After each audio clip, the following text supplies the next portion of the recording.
Oi, gente, boa tarde. Bem-vindos a mais um episódio do podcast Entre Nós.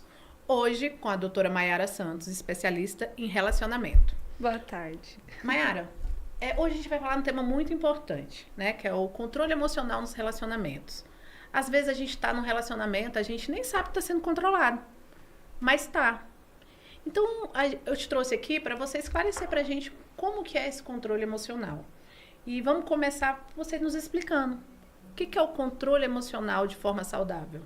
Bom, primeiramente, boa tarde a todos. Boa tarde, doutora Débora. Boa tarde. Prazer estar aqui. Eu amo falar para mulheres, amo falar sobre saúde mental, amo falar sobre saúde mental para homens também. Tem alguns pacientes que me procuram também por inseguranças nos relacionamentos. E eu acredito que quanto mais conhecimento chegar para esse pessoal, mais relacionamentos saudáveis nós teremos por aí. E o controle nos relacionamentos é algo muito comum, muito corriqueiro e muito normalizado na nossa sociedade. Porque o controle, ele é nada mais que o hábito de você tentar limitar o seu parceiro sobre o que ele pode ou não fazer, pode ou não ser, deve ou não falar, onde ele deve ou não estar, a fim de evitar que aconteça alguma coisa ruim no relacionamento ou para si mesmo, né? Porque muitas vezes a gente está falando mais sobre nós do que sobre o outro. Então, o controle, ele nasce não do cuidado, como a maioria das pessoas pensam. Muitas pessoas pensam que amam muito e por isso controlam muito, amam muito e por isso vigiam muito, mas na verdade o que nós sabemos na psicologia é que o controle nasce do medo, da insegurança. E falar sobre um controle saudável é até difícil, porque vai depender muito de relacionamento para relacionamento. Tem pessoas que, quando entram em acordo, aquele, entre aspas, acordo não se torna um controle, se torna algo saudável entre os dois. Então, no meu relacionamento, por exemplo, a gente tem um acordo. Eu e ele temos a senha do nosso celular. Isso para nós não é abusivo, isso para nós não é uma invasão, isso não nos limita. Mas tem pessoas que, se você for pedir a senha do celular, não porque está aprontando, né? A pessoa não vai conseguir dar, porque tem pessoas que são muito rígidas quanto a isso. Então, é difícil falar sobre um controle saudável sem tentar entender que relacionamento só flui quando você e o outro sentam, conversam e descobrem o que faz sentido para os dois. E, agora, o controle que não é saudável, ele é muito fácil de identificar. Por quê? Porque eu estou sempre me sentindo coagida, sempre me sentindo com medo de errar, sempre com medo de falar alguma coisa que eu não deveria falar, com medo de sair com meus amigos, com medo de fazer amizades. O medo, ele já é um indício para o relacionamento. Se você sente medo no seu relacionamento, ou isso vem do seu parceiro, ou isso vem de alguma insegurança sua. De qualquer forma, esse é o sinal de que o relacionamento já não está mais saudável. E existe uma diferença entre esse controle emocional e a repressão emocional?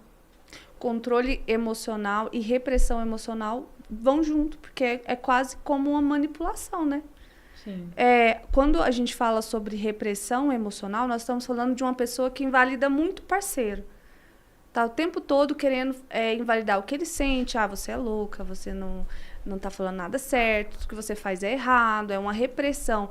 Ah, Débora, por que você vai fazer faculdade de advocacia? Para que isso? Você não sabe, você não aprende, você não leva jeito para isso. Então, nós estamos falando de uma repressão emocional, né, que vem muito associada a críticas, que é uma das extensões do controle. A pessoa controladora, ela tem essas atitudes, esses comportamentos, porque ela quer ter algum recurso com isso, ela quer conseguir alguma coisa. Muitas vezes é o poder. E então, assim, o controle, ele vem mais disfarçado sobre cuidado e a repressão sobre críticas, é isso? Exatamente. E, assim, quem demonstra pouco sentimento, ele é uma pessoa bloqueada sentimentalmente? Ele tem algum tipo de... Emocionalmente ele é forte ou ele é considerado uma pessoa fraca? Pergunta muito interessante. Porque na psicologia é sempre difícil generalizar as pessoas, porque nós consideramos que cada pessoa tem a sua história de vida.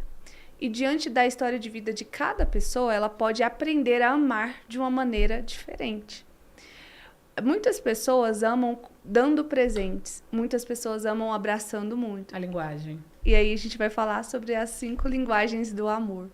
As 5 linguagens do amor são interessantes. Tá ali atos de serviço, presentes, tempo de qualidade, elogios e tem mais um que eu não tô...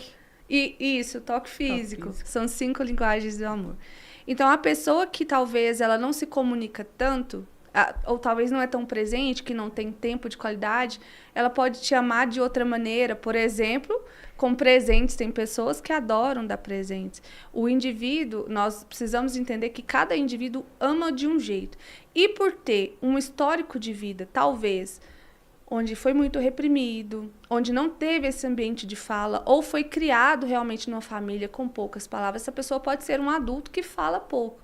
E se essa pessoa que fala pouco casa com uma pessoa que é mais carente, essa pessoa mais carente vai achar que ele não fala com ela porque não se importa. Então, é complicado isso daí. Entendi. Porque entra em conflito, mas na verdade a gente tem que entender de onde vem essas características, por que essa pessoa tem essas características. Nós vamos ter alguns transtornos mentais também, por exemplo, como o autista, que ele fala pouco, mas não significa que ele ama pouco. Entendi. E assim, o controle emocional, você já nasce com controle ou é algo da personalidade ou você se adquire com o tempo, com a maturidade? Sim. Quando nós falamos sobre pessoas controladoras, nós também estamos falando sobre um indivíduo que tem um histórico de vida, né? Nós sim temos alguns transtornos hoje, que nós sabemos que são transtornos de personalidades, que são genéticos ou não. A psicologia hoje ainda não sabe de onde vêm os transtornos de personalidade, mas nós sabemos que o narcisista, o borderline, tem essa característica mais controladora, porque já faz parte do transtorno de personalidade. Mas nem todo mundo que é controlador tem diagnóstico de narcisista, ou o próprio antissocial, que é o famoso psicopata. Eu ia perguntar agora. Eles a gente já sabe que desde a infância, apresenta, sim, comportamentos já relacionados ao transtorno de personalidade. Mas só essas pessoas podem demonstrar esse comportamento? Não, pelo contrário, a pessoa que você dorme ao seu lado pode não ter diagnóstico e ter também um comportamento controlador. Por quê? O controle, ele nasce das nossas inseguranças. É sempre sobre medo, é sempre sobre ansiedade. Ansiedade de quê, doutora Débora? Eu penso que eu posso ser traída. Isso é uma ansiedade, porque eu não fui traída, é algo que pode acontecer no futuro e pode não acontecer. Então, para evitar que aquilo aconteça, eu começo a controlar o ambiente, né? Isso é um comportamento. Eu começo a reduzir o espaço, a liberdade do meu parceiro, pensando que isso vai impedi-lo de me trair. Então, o controle nasce da nossa insegurança. Então, qualquer pessoa pode ter essa insegurança. É muito comum ver pessoas que foram abandonadas pelo pai na infância, mulheres que foram abandonadas pelo pai na infância, sim, terem esse comportamento, porque elas não... Pensa, você foi abandonado pelo teu próprio pai. É uma das dores mais difíceis de se viver na infância. A ausência, ela causa muitos danos psicológicos. Então, se você não pôde confiar no pai, que dirá num amigo, que dirá num parceiro, num relacionamento ou numa parceira? Você acaba reproduzindo isso. Então, eu estou aqui casada, mas eu não consigo confiar que essa pessoa não vai embora. Então, como eu sei que ela não vai embora, como eu sei que ela pode ir embora a qualquer momento, eu já começo a me preparar para evitar que isso aconteça. Então, é onde nós vemos pessoas desenvolverem dependência emocional. Sim. Muito comum. Por quê? Aí eu não digo não, porque se eu falar não, essa pessoa vai me abandonar. Eu só falo sim. Então, se essa pessoa gosta de uma pessoa morena, assim, cabelo moreno igual a Débora, então eu vou pintar meu cabelo porque eu tenho que ser a única pessoa que ele vai querer na vida. Isso é um controle, entende? Eu estou controlando o ambiente, eu não estou sendo eu para que o outro não me abandone. Então, a história de vida vai dizer bastante sobre por que você se comporta da maneira que você se comporta. É importante entender quais são os seus traumas, quais são as raízes da sua insegurança, e investigar mesmo se também não tem um diagnóstico, né? E aí é possível um tratamento, é muito eficiente. Já existem muitos tratamentos eficientes hoje. Terapia, né? Terapia, exatamente. Hoje, o controle está muito associado à ansiedade. é uma ansiedade, né? Toda vez que você estiver pensando muito sobre algo que pode acontecer no futuro, nós estamos falando de ansiedade. É algo que pode vir a não acontecer, mas eu já estou preocupada. Eu estou o tempo todo pensando que pode acontecer alguma coisa ruim. E nós temos a TCC, que é uma abordagem da psicologia, que hoje é considerada no mundo padrão ouro para o tratamento de ansiedade. Traz resultados muito rápidos, porque você aprende a identificar os pensamentos e também estratégias para lidar com esses pensamentos. Então, traz uma qualidade de vida melhor para você, consequentemente, para o relacionamento. E deixa eu te perguntar aqui. Você falou aí, né, da questão do medo, da ansiedade. Mas seria medo também por algum trauma, por exemplo? Eu já fui traída lá atrás, né? Então, eu quero evitar. Isso também seria ansiedade ou seria algum trauma de relacionamento que são marcas como você faz? Cada um tem a sua bagagem? Ou obrigatoriamente seria só a ansiedade? Não, isso também... A ansiedade, ela é uma emoção inata. Todos nós temos ansiedade. Acho que é até bom voltar um pouquinho e explicar isso, porque todo mundo agora se considera uma pessoa ansiosa, né? Sim. Nós todos temos ansiedade. A ansiedade foi criada ali durante a evolução da nossa espécie para nos proteger de futuros perigos. Futuros perigos. Aí já responde um pouquinho da sua pergunta. Então, quando eu... estou pensando muito em futuros perigos, o que o meu cérebro vai acionar para lidar com aquilo é a ansiedade. Durante a evolução da nossa espécie, se você pensar que há 4.000 anos atrás não existia um açougue, não existia um supermercado, você pensa que as pessoas iam caçar para ter seus alimentos, né? Então, a ansiedade deixava as pessoas mais ágeis, pensamento mais rápido e com possibilidade de correr. Tanto é que quando você sente uma crise de ansiedade, você sente todos esses sintomas, né? Sente até frio, como se você estivesse correndo. Sensação de morte, como se estivesse vindo um predador atrás de você, só que não tem. Todos nós temos ansiedade. Então, toda vez que nós estamos diante de um medo, e aí o medo pode ser um trauma que eu já vivi, como você falou, o meu cérebro vai acionar o mecanismo que ele tem de recurso para lidar com aquilo que é a ansiedade. Que aí o seu pensamento fica muito acelerado, vem o hiperfoco, a insônia, que é o que as pessoas relatam. Então, sim, pode vir de um trauma. Se você foi traído e não trabalhou isso, você pode começar a ter... Você está de novo no relacionamento, então você corre o risco de ser traído de novo. Você não quer viver aquilo que foi tão ruim. Seu cérebro vai acionar quem? Ansiedade. Aí você começa, pensamento muito acelerado.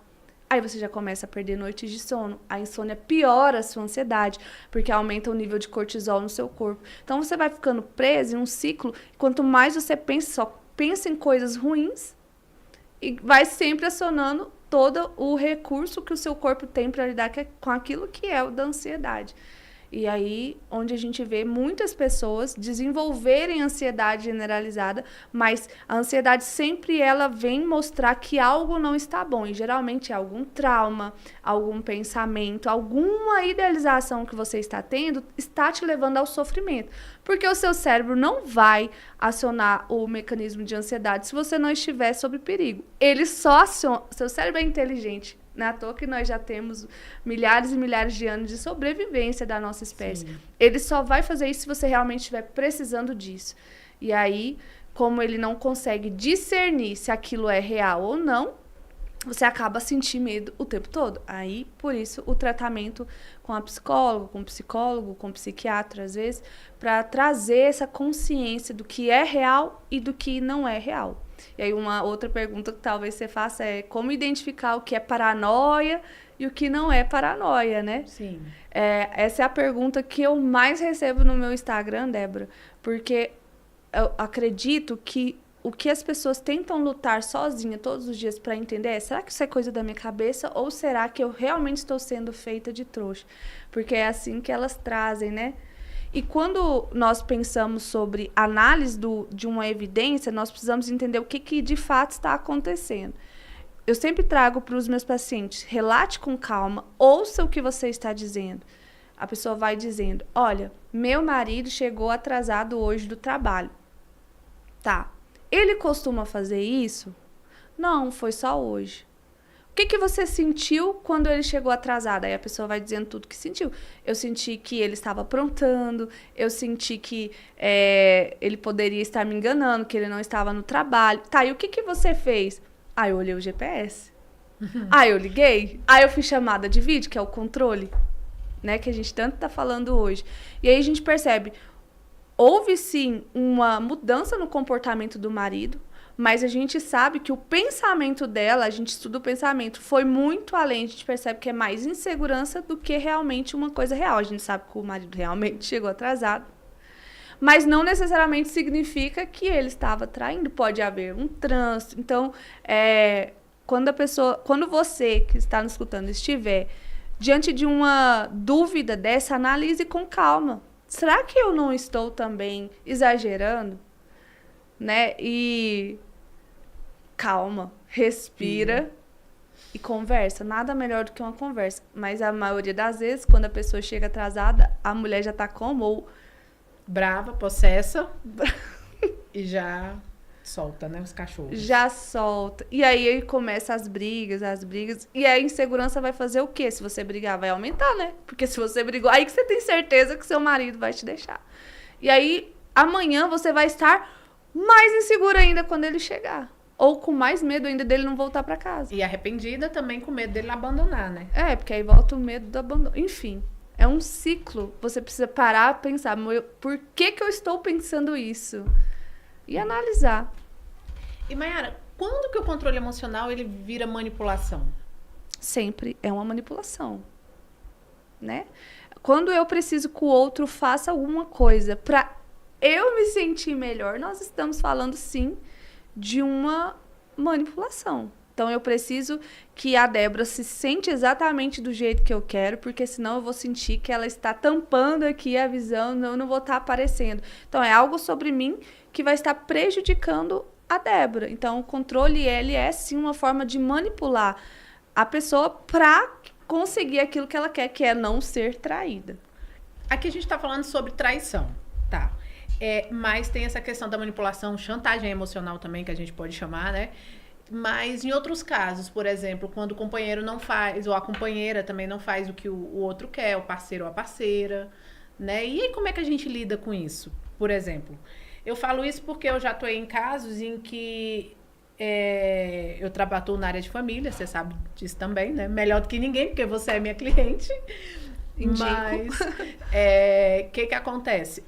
A pessoa tá lá, ela tá no meio de um processo, mas para ela não perder, ela manipula, ela chora, ela faz várias coisas, às vezes até aí já é alienação parental, que é tentar manipular os filhos, mas não vou entrar nessa seara. Mas como fazer para ela tentar lidar com esse tipo de manipulação? Boa pergunta. Doutora, isso acontece tanto, que eu aprendi ao longo da vida que o que você pode fazer é começar a deixar de ter expectativas do que o outro deve ser, de como ele deve agir. Eu acho que essa pessoa deveria agir assim. Não, comece a encarar de fato. Essa pessoa não vai agir assim. Ela vai tentar realmente te impedir de conseguir o divórcio, igual ela falou, de querer todos os seus bens. Não adianta lutar contra aquilo que a pessoa vai fazer ou não. A gente só controla o que a gente pode sentir sobre aquilo. Então, diminuir as expectativas é um recurso muito saudável. É se preparar. Sim, essa pessoa vai te decepcionar e você tem que estar preparado para isso. O que você precisa fazer para se sentir mais preparado numa situação dessa? De repente, ter um bom advogado que vai te ajudar. Olha, fique firme, essa pessoa não vai mudar, mas você vai conseguir passar por isso. Ter uma boa rede de apoio, um bom psicólogo, se precisar. Porque muitas vezes a gente tem que se tratar realmente para lidar com os outros. As pessoas não vão mudar porque a gente quer. Eu sempre aconselho os meus clientes, quando eles estão num litígio muito complexo, a procurar ajuda psicológica, porque é muito, muito, muito difícil. E às vezes o relacionamento é abusivo, e não só pelos homens, porque existe muito homem abusivo. Mas também existe mulher que é controladora, que é manipuladora. E a gente tem que falar sobre isso. Tem. Entendeu? Sim. Muitas mulheres, para evitar o abandono, né, fazem um terror na hora do divórcio. Ou porque foram magoadas, enfim. Mas nós precisamos entender que as pessoas têm livre-arbítrio para ficar na nossa vida e para sair da nossa vida. Eu trabalho muito com mulheres que são mais inseguras, mulheres mais ciumentas. Eu estou todos os dias falando com cada uma delas, atendo homens também, que, como você falou, são mais possessivos. Mas, porém, o meu grande poder de fala acaba sendo com as mulheres que eu mais atendo. E, mulher, você precisa entender que a pessoa que for ficar na sua vida, ela vai ficar se ela quiser. Não se você tentar impedir um divórcio. Tentar impedir um divórcio é um esforço exagerado para evitar o abandono, que já aconteceu. Se você precisa fazer um esforço exagerado para evitar um abandono, é porque ele já aconteceu. E aí nós estamos falando de pessoas que não estão tendo capacidade de aceitar o que está acontecendo. E realmente o melhor recurso é a terapia nesse momento. É aceitar ou não, é aceitar a rejeição, mesmo que doa. Sim. Mesmo que doa. E eu sei que dói. Mas é isso, é aceitar a rejeição. O Juan fez 2 perguntas aqui. Uma ele perguntou quando que o cuidado passa a ser controle. Quais os sinais? Acho que você tinha dito no final, mas acho que ele perdeu o iniciozinho, né, Juan? E aí eu tô te vendo. E a outra seria se a terapia pode ser a melhor atitude para ter um relacionamento saudável. O que você acha? Bom, 2 perguntas, né? Quando que o cuidado passa a ser controle? Quando começa a reprimir o seu parceiro. Então, eu posso ter a atitude, Juan, falar assim, eu vou levar a Débora na academia todos os dias porque eu quero que ela fique bem. Ótimo, isso é um cuidado. Mas hoje a Débora foi sem mim na academia, eu não pude levá-la, e aí eu já começo. Por que você foi sem mim?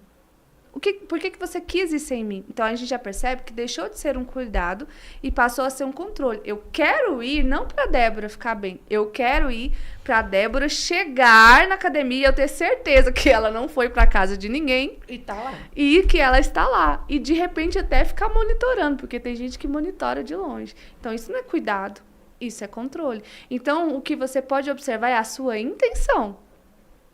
É a sua intenção.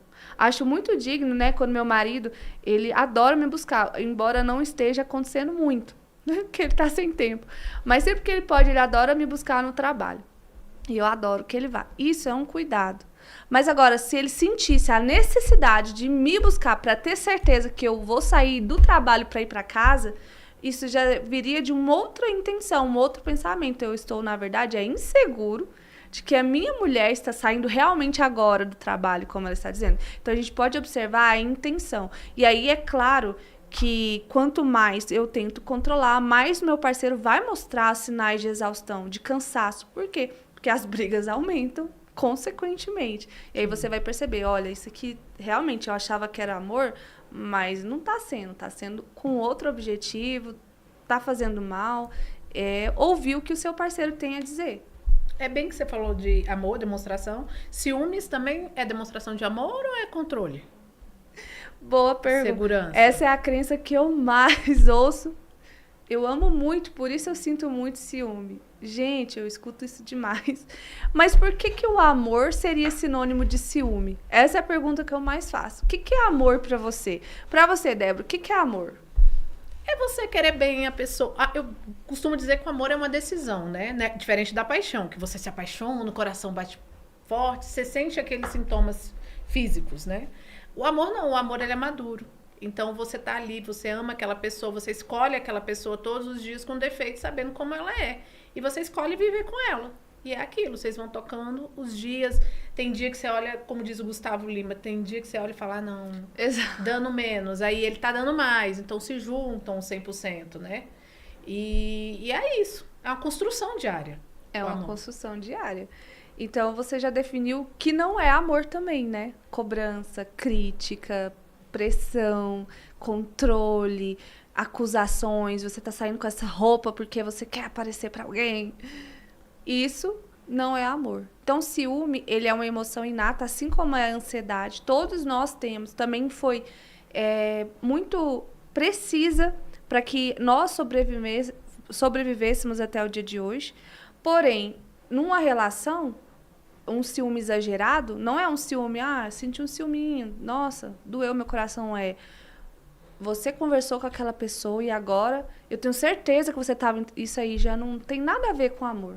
né? Isso é uma paranoia, vamos falar a verdade. Eu posso, sim, amar meu marido e, nossa, gente, que medo que eu tenho de perdê-lo. Normal, isso de vez em quando você vai sentir.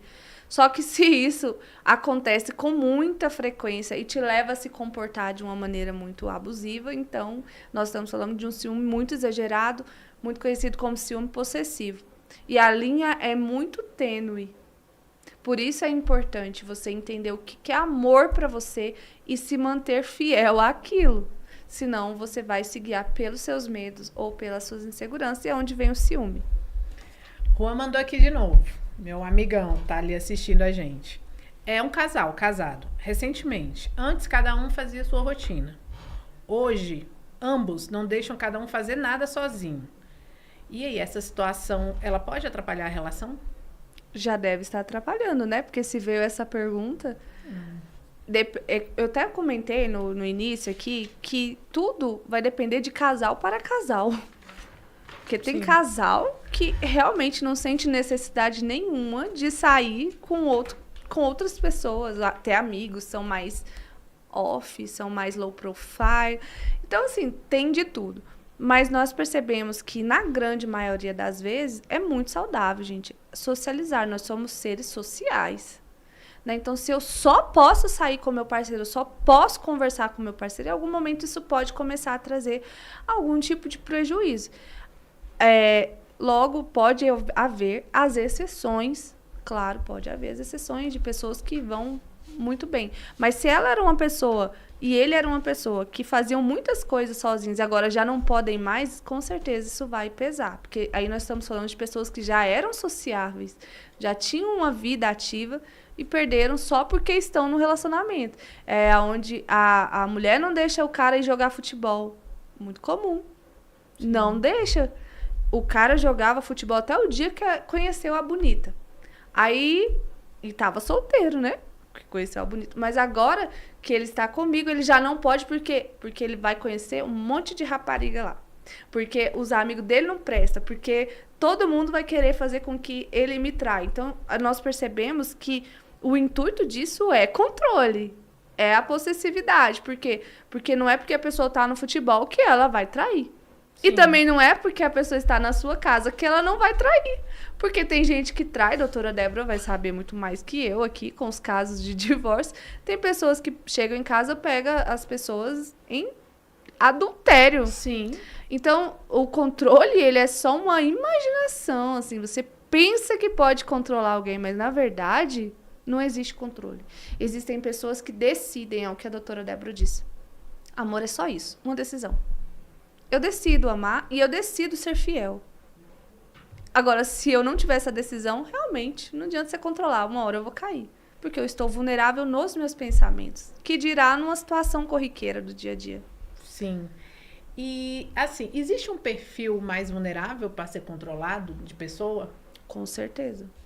Qual seria o perfil? Pessoas com baixa autoestima. Com certeza. Pessoas que têm dependência emocional. Né? Por quê? Porque pessoas com baixa autoestima já se sentem insuficientes, né? Elas se sentem insuficientes.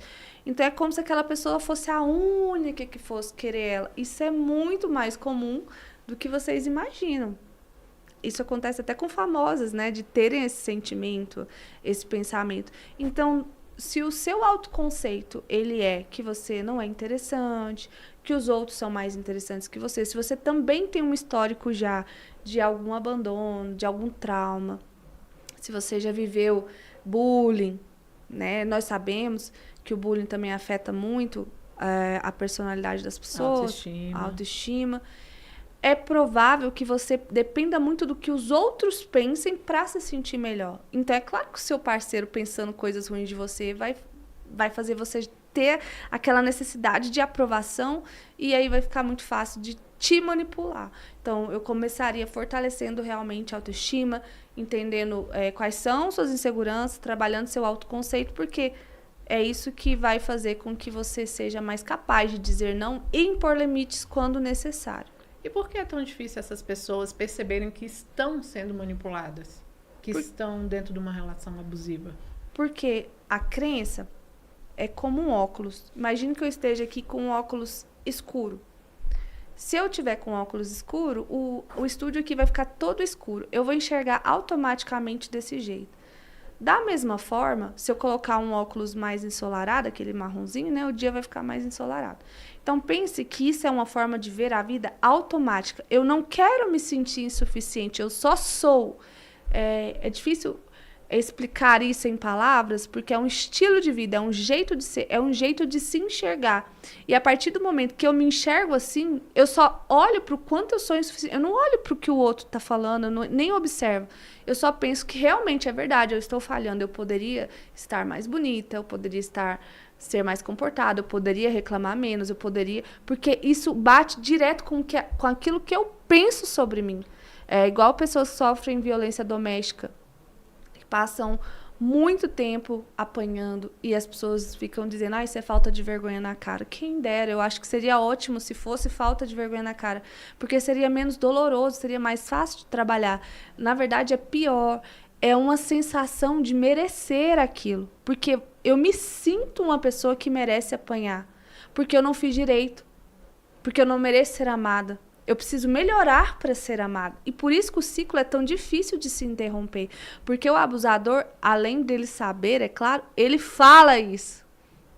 Eu só fiz isso, eu só te agredi porque você falou aquilo. Já reforça a crença que ela tem. Tá vendo que eu sou sempre errada? Eu poderia melhorar. Então, é um ciclo onde você vai sendo tão manipulado e já ali com todas as suas cargas emocionais que você tem, tudo aquilo que você já pensa sobre você, que você não vai perceber. Eu me lembro que no relacionamento anterior, eu fiquei no relacionamento por quase 10 anos.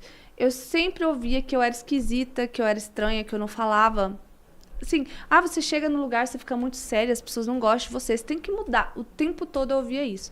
E como eu já era muito insegura, aquilo era uma verdade no meu coração. Eu acreditava mesmo, Débora. Eu pensava, caramba, eu não consigo fazer amizade mesmo, porque fulano chega e conversa com todo mundo. Eu não. Eu sou aquela pessoa que chega, eu observo o ambiente. Claro, estou treinando isso, estou melhorando, mas já foi muito pior. Ela mesma estava falando que você nem parece ser do interior, que não gosta de fazer amizade. Não é isso, é que eu vou chegando. Né? Esse é o meu tempo. E eu fui aprendendo que aquilo era um jeito errado de ser. Por que eu acreditei nisso? Porque eu também já pensava isso. Então foi muito fácil ele trazer para mim essa consciência. Quando eu saí do relacionamento, aí eu fui visitar minhas amigas, né? Quando sai do relacionamento, volta as amigas, tudo. E aí eu fui tão insegura, pensando, nossa, o que eu vou falar nesse encontro? Porque, sei lá, eu não sei nem o que falar direito. Eu tava tão assim, desnorteada na minha cabeça. E aí eu comentei com elas sobre isso, elas falaram, nossa, graças a Deus ele não veio, ninguém suportava mais, não deixava ninguém conversar. Aí eu lembro que eu falei pra elas, sério? Eu achava que eu que era estranha. E foi muito libertador ter aquele insight naquele momento, tipo, então não era verdade? Então eu não sou ruim? Então eu não sou errada? Mas precisou de eu estar longe, né? Precisou de uma rede de apoio. Lógico, depois eu fiz muita terapia para trabalhar isso. Mas sim, infelizmente, nós somos suscetíveis a abusadores e quando nós somos as próprias pessoas que já nos denegrimos, que já pensamos coisas ruins sobre nós, que já nos sentimos insuficientes. Hoje eu cheguei aqui, a doutora Débora falou assim, nossa, você é mais bonita pessoalmente. Gente, eu sempre me senti horrorosa. Não. Até hoje, quando alguém me elogia, eu fico, será? Embora eu estou trabalhando para aceitar. Mas olha, minha insegurança, se você falasse, nossa, ela é feia, eu ia acreditar na hora. Mas o elogio é mais difícil. Por quê? Porque foi assim por muitos anos. Foi assim que eu me vi por muitos anos. Então, leva-se muitos anos para abandonar isso. Então, é muito fácil você se tornar uma presa, uma vítima, ficar vulnerável a esse tipo de relacionamento quando você também é uma pessoa ruim para si mesmo. Então, quais pensamentos eu observaria? Eu tô sempre me sentindo insuficiente? Cara, isso não é certo. Por que eu tenho que aprender a me questionar? Porque eu sempre penso que eu sou insuficiente. Tá aí o problema. Não é sobre o que o outro pensa sobre mim, é sobre como eu me sinto todos os dias. E aí é buscar apoio mesmo, é buscar ressignificar isso, mudar isso. E fica muito mais fácil de entender quando os outros estão ultrapassando os limites, né? Sim. E aí, falando um pouquinho também sobre a questão que entra, né? Essa questão da manipulação, entra também a questão da dependência emocional. Com E certeza. o que seria essa dependência emocional? Seria isso que você já falou, que a pessoa ela acaba se tornando dependente porque ela se acha autossuficiente? Com certeza. A dependência emocional é você depender daquilo para viver. É igual a dependência química. O dependente químico, ele precisa da droga, ele acredita que precisa da droga para se sentir bem, para se sentir feliz. E a dependência emocional é a mesma coisa. Eu preciso que esse fulano, que essa fulana me queira para eu me sentir feliz. E só tem aquela fulana, não pode ser mais ninguém. Tem que ser aquela pessoa. Beira a obsessão, né? Beira a obsessão. E aí eu faço de tudo para não perder aquela pessoa. Eu aceito tudo. Eu mudo quem eu sou para aquela pessoa não saia da minha vida. E isso é a dependência emocional. Carência também é uma forma de dependência emocional? É um atributo, né, do dependente emocional. É uma das características, né? Carência, baixa autoestima. O dependente emocional tem muita baixa autoestima, tem carência, tem essa síndrome da solidão, tá sempre se sentindo rejeitado, enfim. É uma característica. Tem a questão também que você falou de vivenciar quando você foi abandonado, tanto na infância, né? Quando você cresce sem o pai, isso impacta na sua escolha de relacionamento. Com certeza, com certeza. E Freud vai dizer isso, né? Agora a psicóloga vai dar uma de psicanalista. Não é isso. Mas Freud vai dizer lá atrás que nós realmente buscamos pessoas parecidas aos nossos pais. Agora, o que a psicologia tem a dizer sobre isso? Nós sabemos que nosso cérebro ele tende a evitar esforços a qualquer custo. Então, o que é mais conhecido? Alguém igual ao seu pai ou alguém igual o Neymar Júnior que a gente nunca viu? Alguém parecido com seu pai ou alguém parecido com a sua mãe. Então, se você não tem muita consciência, realmente você pode se sentir muito confortável com pessoas que são parecidas, justamente por você ter sido criado nesse ambiente e reproduzir isso na sua vida adulta. Muita gente tem o mesmo relacionamento que a mãe teve. O mesmo relacionamento que o pai teve. Reproduz. Por quê? Porque é um comportamento aprendido, porque é algo conhecido. E você se apaixona, nem percebe, mas você se apaixona porque no nosso inconsciente ele sabe identificar o que é e o que não é parecido, sabe? Então, assim, é uma coisinha difícil quando você não trata. E deixa eu te perguntar outra coisa. Eu tive uma cliente que a vida inteira, ela cuidou da família toda. Uhum. O pai faleceu cedo, então ela sempre cuidou da família dela, né? E aí, ela sempre procurava parceiros que eram fracos. Ela, aquela super mulher, mas ele sempre as pessoas mais fracas, assim, que ela pudesse ajudar a melhorar. Isso também é controle? Bom, isso é trauma, né? Sim. Mas a gente tem que entender o seguinte: por que ela não pode se apaixonar por alguém que é tão grande quanto ela? Isso provavelmente a deixa insegura. Ela se sente muito mais útil com pessoas fracas. Então, é uma forma do cérebro compensar aquilo que viveu, né? Vai reproduzindo algo conhecido. Mas, e aí, como seria para ela se relacionar com alguém que é tão grande quanto ela? Será que isso não deixaria ela desconfortável? Eu acho que perde o controle. Perde mais ou menos. Totalmente o controle. Aí sim a insegurança vem. Enquanto eu acredito que essa pessoinha que precisa de mim, eu tô tranquila, né? Agora, quando eu acho que não precisa mais... Homens fazem muito isso, né? Eles têm muita dificuldade de deixar a mulher crescer profissionalmente. Porque tem medo tem medo disso, exatamente disso. E acontece também claro que a mulher já é acostumada a ver o homem no poder, né? Isso é tranquilo. Mas acontece também da mulher ter esse medo excessivo do homem crescer demais, ficar bonito demais, é muito comum. Tava indo na academia pra quê? Porque tá saindo daquela zona de conforto onde ela se sente superior. E você ter essa necessidade de se sentir superior ao seu parceiro já mostra que alguma coisa não tá certa. Porque não é um sentimento digno de alguém que você ama, né? Olha, eu quero ser superior a Débora. Não faz o menor sentido. Então aí a gente já vê que é uma intenção também disfuncional.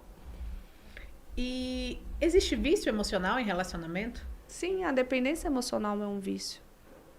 Aquela pessoa tem viciada naqueles relacionamentos que ela precisa suprir alguma coisa dentro dela em relacionamento. Seria isso, mais ou menos. Sim. Até nas próprias brigas, né? Gera um vício. Porque quando vem a briga, vem também um comportamento compensatório. Aí você fica dependente daquilo de novo.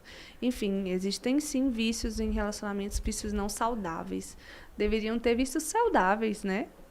Tem que ter, sair, colocar uma vez por semana. Vamos nos viciar em coisas boas. Ter uma boa relação, sabe? Vamos nos viciar em melhorar a nossa qualidade aqui. Vamos nos viciar em ter momentos sozinhos, a dois. Não. A gente, infelizmente, tende a manter mais comportamentos prejudiciais do que...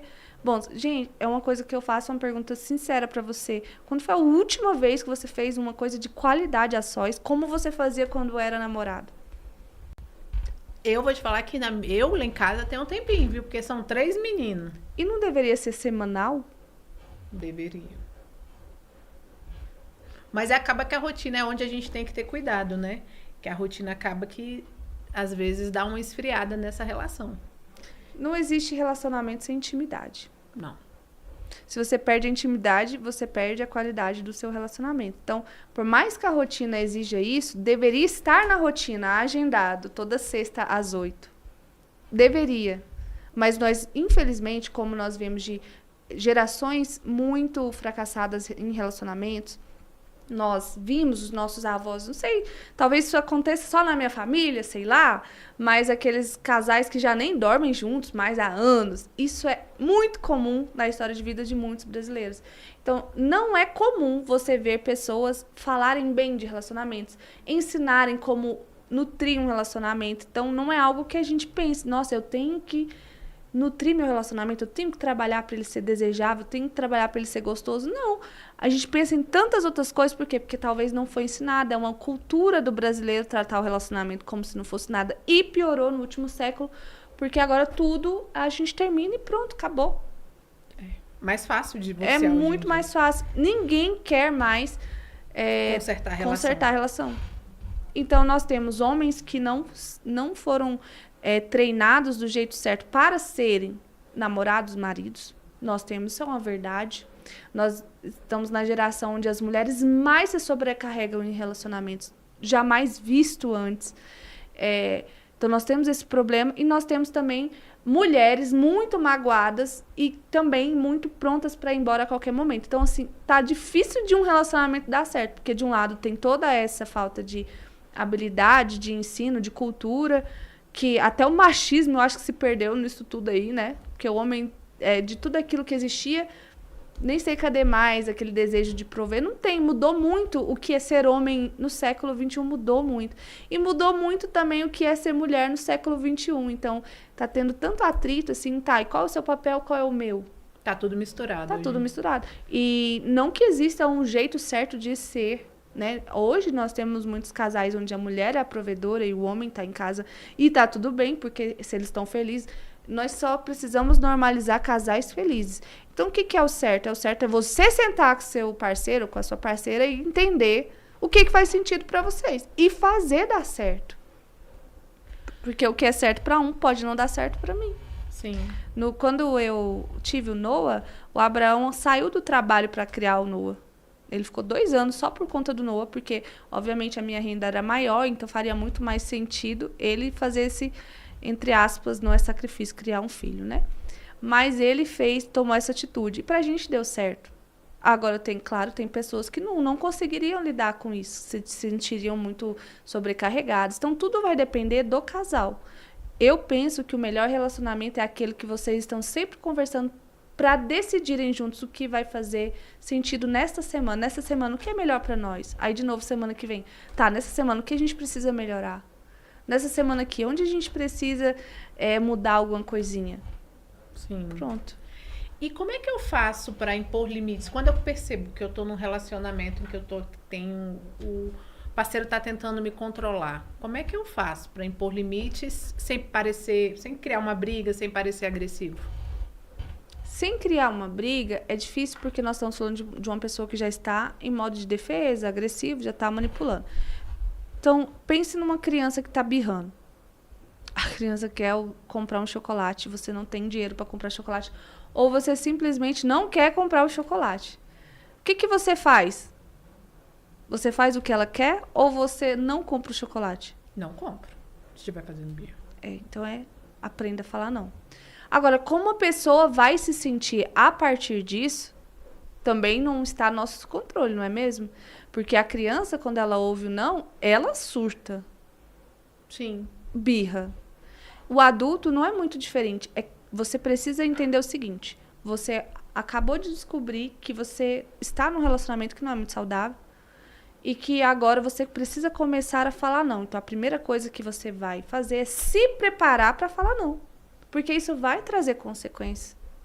Né? O outro vai ficar chateado, vai ficar com você 2 dias sem falar, vai ficar uma semana, vai, mas ele vai ter que entender que não é não. Tá, olha, eu acho que você passou dos limites hoje, então ou você entra numa terapia ou acabou, porque a gente também tem que saber a hora, o limite, né? Poxa, me agrediu, é o limite, não é, Débora? Sim. Nós não podemos viver tentando impedir que o outro surte.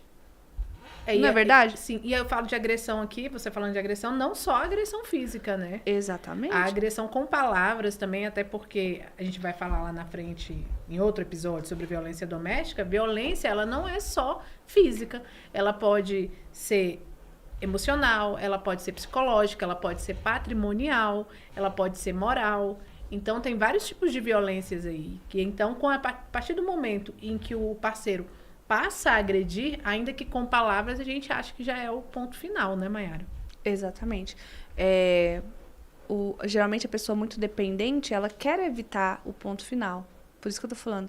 Quem tem que se preparar é você. O outro não vai mudar porque você quer.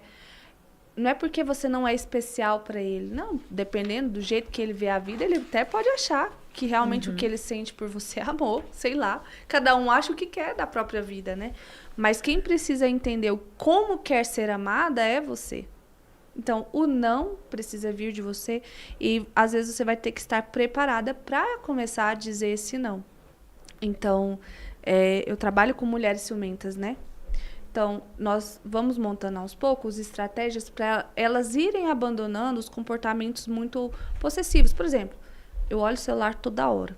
Eu entro no Instagram toda hora. Eu conto os seguidores toda hora. Então, nós vamos reduzindo aquilo, até aquilo não ser mais uma coisa frequente. Mas é claro que, de vez em quando, vai olhar. Todo mundo olha, né? Mas não aquela coisa, 5 minutos, adoecendo. Então, se o outro quiser melhorar, Débora, ele pode melhorar. Ele vai buscar acompanhamento, ele vai treinar isso, ele vai aprender a lidar com essa ansiedade, da abstinência de ter essa informação.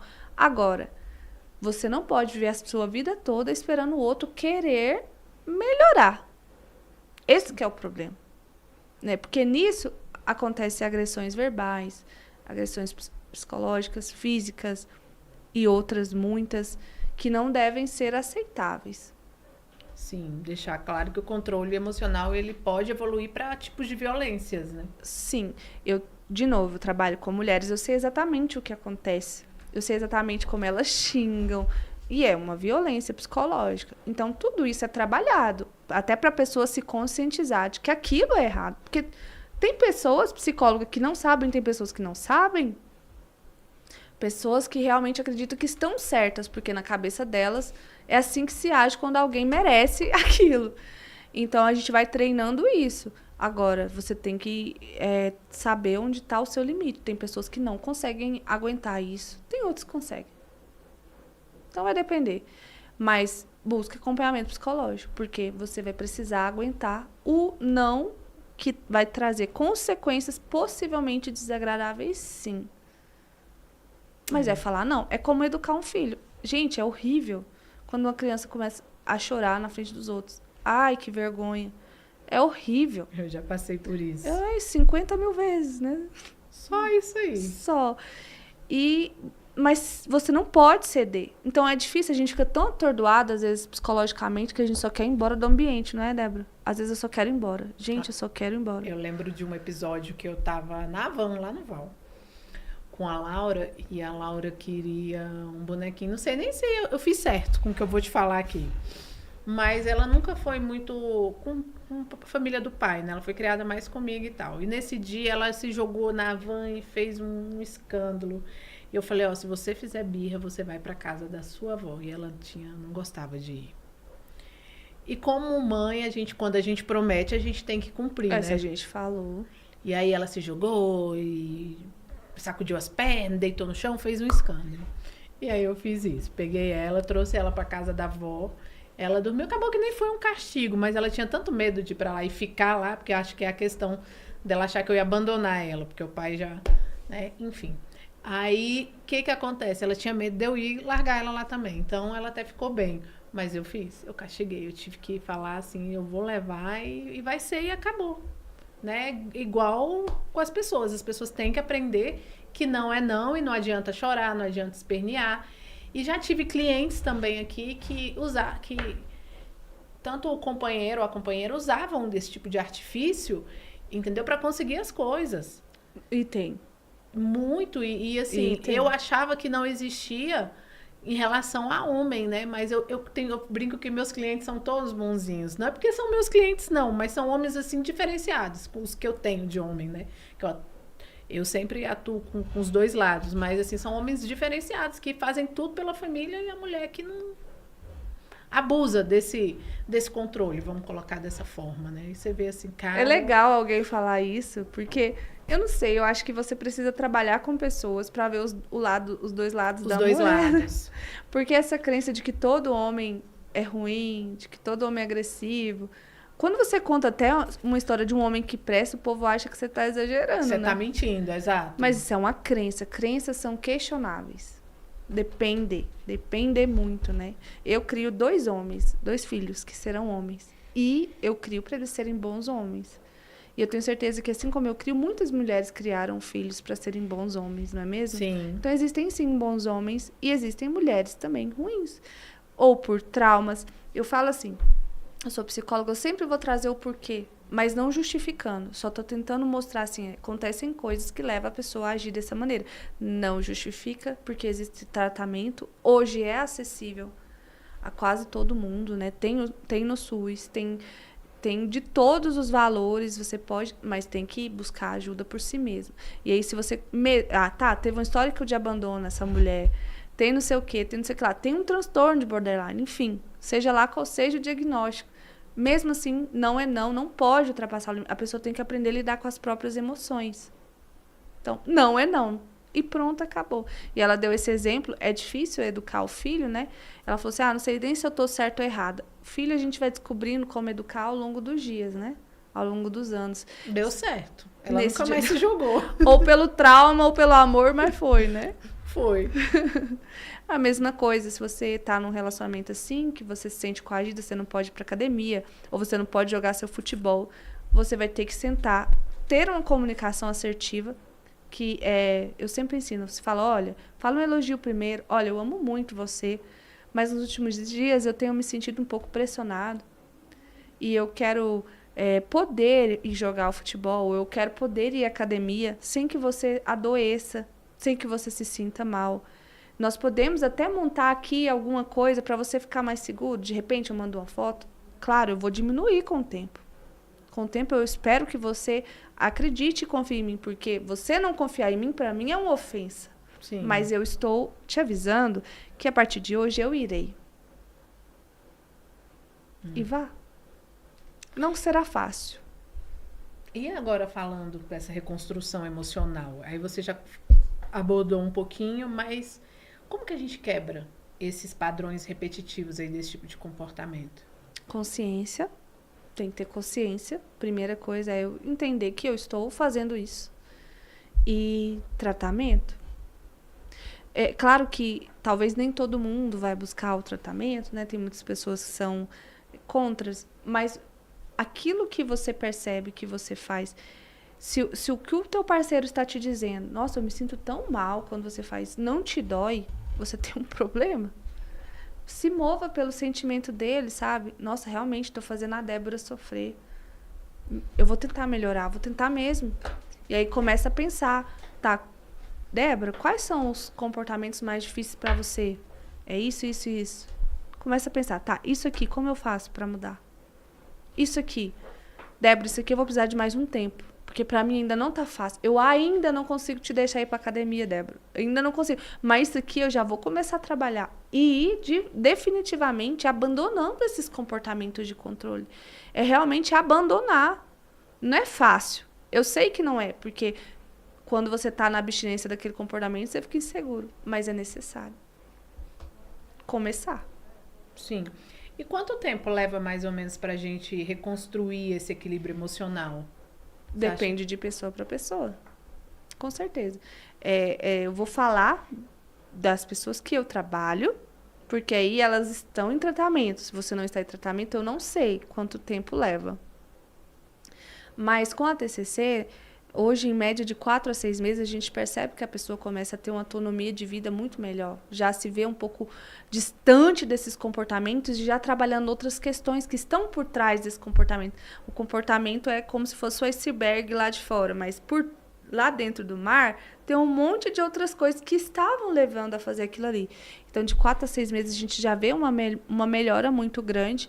E fora do consultório eu não teria autoridade para dizer, porque aí vai depender muito da pessoa, da força de vontade, de como ela vai lidar. Mas o importante é que você tendo consciência, é possível melhorar. É igual emagrecer. Quanto tempo leva para uma pessoa emagrecer? Vai depender do esforço. Sim. Vai depender da dieta, vai depender do corpo. Às vezes a pessoa faz a dieta, mas o corpo não responde da mesma maneira que o da Débora. Da Débora seca em uma semana, da outra pessoa demora 2 meses. Por quê? Porque tem insulina, tem mais insulina no corpo, tem que tratar a insulina. Então, assim, gente, só comece. É igual emagrecer, você tem que começar por algum lugar. Comece abrindo mão. No caso do emagrecimento, eu abro mão do arroz. A partir de hoje eu não como mais arroz. Então, daqui a um mês eu consigo abrir mão da batata frita. Aí depois eu consigo abrir mão do refrigerante. E eu vou começando a viver um estilo de vida diferente. E com relacionamentos é a mesma coisa. Hoje eu consigo abrir mão do celular. Comece pelo celular. Não olhe mais o celular do seu parceiro. Comece por aí. Ah, é pouco. Porque eu faço... Não, mas você já começou? Aprendeu a lidar? Agora deixa ele ir pra academia. Você vai passar mal. Você vai ter crise de ansiedade, mas você se acalme. Respire, faz a respiração diafragmática. Quanto todas as vezes que essa pessoa voltar e o relacionamento ficar bem, vai ser um reforço positivo para o seu cérebro te desarmar e você conseguir superar um outro desafio. Você vai aumentando o outro desafio e o outro desafio, enfim. Então, depois do tratamento, é possível amar novamente, tranquilo, É sem possível, medo. tranquilo. Eu amo tranquilamente também agora, tenho segurança. E conheço muitas pacientes que amam assim e vivem relacionamentos muito felizes. Eu gostaria que isso fosse um padrão. Eu não vou mentir. Todas as vezes que eu penso em abandonar meu Instagram, né, que dá trabalho produzir conteúdo, eu penso, nossa, mas eu já ajudei tantas pessoas de forma gratuita, e elas tiveram acesso a isso aqui, de alguma forma elas se transformaram, e eu penso, não, eu tenho que continuar. Por isso eu aceitei o convite hoje. Para que essas pessoas tenham um conteúdo que possa ajudá-las de alguma forma a entender que elas podem viver uma coisa mais leve. E existem relacionamentos mais leves. Existem relacionamentos perfeitos? Isso não. Isso não existe. Mas relacionamentos leves existem. Relacionamento perfeito, sem conflito, não existe, não. Existe. Isso aí é coisa de... Nem com pai e mãe, que dirá com um desconhecido que você colocou na sua casa. Nem tem o teu sangue. Tá. Vamos lá, Mayara. Eu queria agradecer, porque tudo que é bom dura pouco, né? Então, eu queria te agradecer por você ter vindo. A gente... Deixa eu pegar aqui só um minutinho. Ai. Eu tenho uma amiga que ela faz doces maravilhosos, entendeu? A Jessi e a Jace. E aqui, como o Dia das Mulheres está chegando, a gente vai estar te presenteando com os docinhos. Eu vou deixar o Instagram lá no link do WhatsApp. Gente, vocês precisam experimentar. É maravilhoso. Pensa nos docinhos bons. A Mayara depois vai me dizer aí o que ela acha. Sim. Tá bom? Então é isso. Muito obrigada pela presença. Nós temos uma caixinha aqui que é o João ali que falou. A gente sempre finaliza com a reflexão e respondendo uma pergunta reflexiva. Eita. Aí eu vou tirar uma. Deixa eu mexer aqui, porque a última vez saíram várias. do mesmo, então deixa eu mexer um pouquinho aqui. E você tira uma e responde. Eita, Vamos lá. são Vai. perguntas difíceis? Olha o medo. Impactantes. Quer começar ou eu começo? Nossa! Né? Bom, eu vou começar então. Tá. Você está vivendo o que acredita ou só acreditando no que vive? Rapaz, eu saí daqui pensando nisso. Aparentemente, eu sinto que eu estou vivendo o que eu acredito, mas irei pensar e refletir, porque isso aqui muda tudo, né? Qual conselho você sempre dá, mas sempre tem dificuldade de seguir? Eu acho que é o autocuidado. Acho que a gente tem que ter, e eu sempre tive muita dificuldade em me cuidar. E agora eu tô mudando isso também, tô me priorizando mais, agora que meus filhos estão grandinhos, estão crescendo. Aí eu acho que é isso, a gente tem que ter esse autocuidado, né? Se olhar pra si até mesmo pra O autocuidado seria um tempo pra ti, né? tempo pra mim. Sabe o que é exatamente, autocuidado? Marcar o dentista. Também. Sabe o que a gente faz pelos filhos e não faz por nós. Não. Ir pra uma academia, se E pra cuidar. academia, são coisas assim essenciais pra vida. Pra E a saúde. gente não é só que tem gente que acha que é só o skincare, né, Débora? Não é só o skincare, é o todo, é sua saúde, fazer exame de sangue, exame de rotina. Eu vou finalizar com uma pergunta aqui, eu ia finalizar com essa, mas o seu Juan ali tá me cobrando, que ele fez uma pergunta aqui e passou batido. Ele quer saber sobre a agressão. Quem bateu uma vez vai bater sempre? Como não normalizar essas atitudes? Para finalizar o nosso pod hoje. Nossa, profundo, né? Quem bateu uma vez vai bater de novo? Na maioria das vezes, sim. Existem exceções, com certeza, né, Débora? Sim. Com certeza existem. Mas nós precisamos entender que esse é a forma da pessoa lidar com o problema. Um exemplo, tem pessoas que quando tem problema elas se isolam, não é verdade? Se tranca no quarto. E tem pessoas que agridem. Então, se é assim que a pessoa sente que deve resolver um problema, com certeza é assim que ele resolverá da próxima vez. Mas existem sim pessoas que se arrependem, existem. Tudo tem uma exceção, a gente nunca pode generalizar. Qual a última pergunta dele que eu esqueci? Era isso, como não normalizar essas atitudes, essas agressões? A pessoa que está agredindo, ela sabe que é errado. Ela sabe que é errado. Tanto é que a maioria depois se arrepende muito, não é verdade? Promete mudar, que nunca mais vai acontecer. Então, ela sabe que é errado, ela só não consegue mudar isso, porque ainda continua sendo a forma de resolver um problema. Então, se a sua forma de resolver o problema, por exemplo, é fumar, que é muito comum, você vai fazer o quê quando tiver um problema? Fumar, acender um cigarro. Então, você tem que aprender uma nova estratégia para lidar com uma frustração. Concorda? Então, é isso. É mudar. De verdade, é estudar isso, entender o que você pode fazer e ter um comportamento diferente. Porque senão você vai agredir. É verdade. Mayara, mais uma vez, muito obrigada. Valeu muito por ter aceitado o convite. Até a gente já se conhece o quê? Pelo menos uns 4, 5 anos por internet, mas nunca tinha se visto pessoalmente. Muito obrigada pela presença. Foi maravilhoso o podcast. Vou deixar o vídeo agora aí, João vai colocar para mim, o vídeo do projeto social do PROAME, tá? Que é o projeto social aqui da ONG aqui que a gente utiliza o espaço, o estúdio, um projeto maravilhoso. Então vai ficar aí para vocês conhecerem e poderem ajudar também. É isso, gente. Até o próximo episódio. Fiquem com Deus. Até.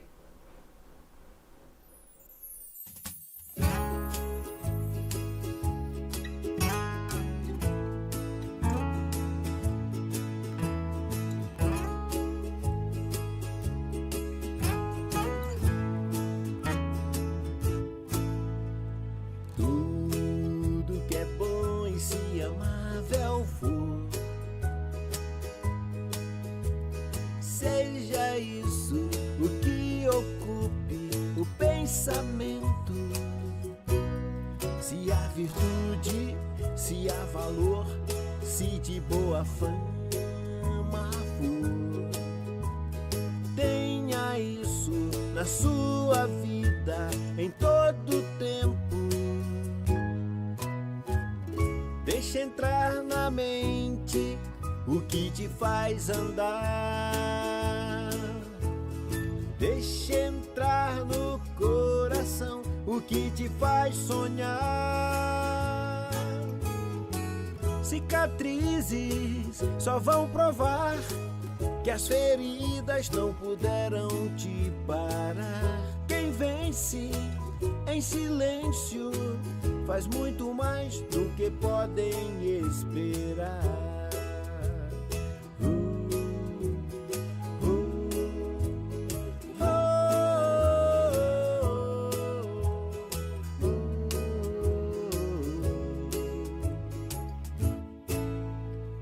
Tudo que é bom e se amável for, seja isso o que ocupe o pensamento.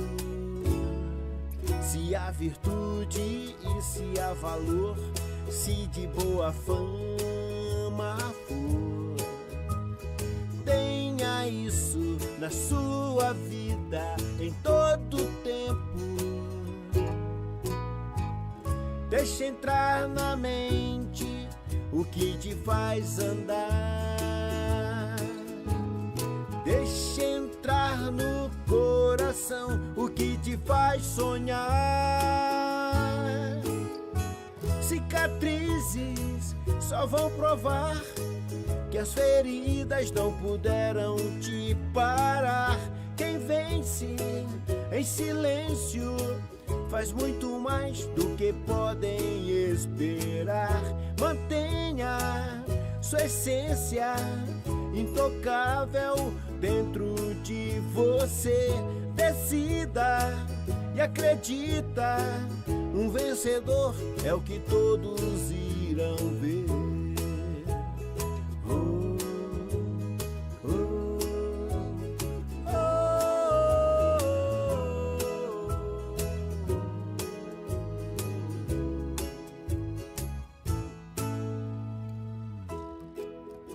Acredite, o vencedor é o que todos irão ver em você.